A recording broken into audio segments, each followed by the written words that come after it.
حالی تو زیغ نشه، حالی ساز میشی. حالی قطعی من 20 سال دیگه زندگی میکنی، من 20 سال دیگه در تو خدمت میکنم. سلام علیکم آپا جان فوزی. سلامتی خوبه چوکر آپا یزدان چوکر. هیچی خوردن مونده، دیدن مونده، خوب مونده. همه چی مونده؟ یزدان خدای چی دشوه. یزدان خدای چی دشوه. یزدان. سلام دوستان عزیز. شرکت بختیار در مسکو با کمازان تاجیکستان بار میارن. البته مسکو را خودش داره. پیش بازار لوبلینو، بازار صدوات، همین بازارها در بارا را جمع میکنن، میگیرن بارا را میگیرن، میارن به تاجیکستان. این رقماشون مرا زنگ بزنید، واتساپ دارن، تلگرام دارن، همه رقمو همه وقت گریونه فعالای. تنها شما زنگ زدن باری رسید که تاجیکستان راه کنید. در خدمت شما شرکت اختیار. زنده باشید. سلام باشید. برای چی گیره میکنی؟ آخه پیر شده، مرد.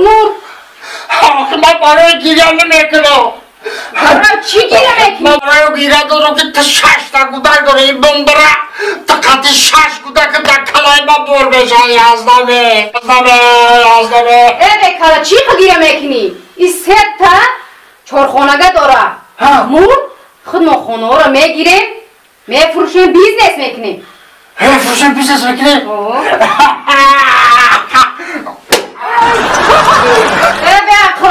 خانه ها برباد رفت. چلی؟ حالی من امضایی را نگرفته بودم. یزدانه.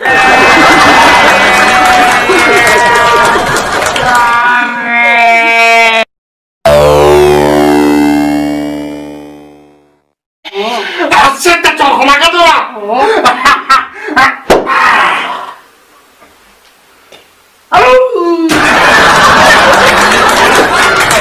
سه تا چهارخانگه دارم.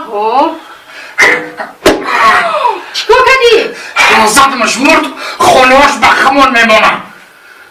ای بیاکل این 3 تا چهارخانگه داره. حالی من امضایی را نگرفته بودم.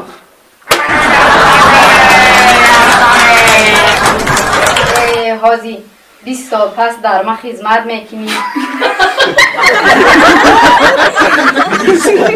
20 سال پس چی کنیم اوسون تا خیش گوش کن مال ما خیش آقا 20 سال دیگه تول دا 20 سال دیگه تو قطعی ما زندگی میکنیم، ما تو خدمت میکنم، تمام اینه خبرگو میدرم. سلام علیکم. بولی بخیجی اجاد. آخی خیست کن.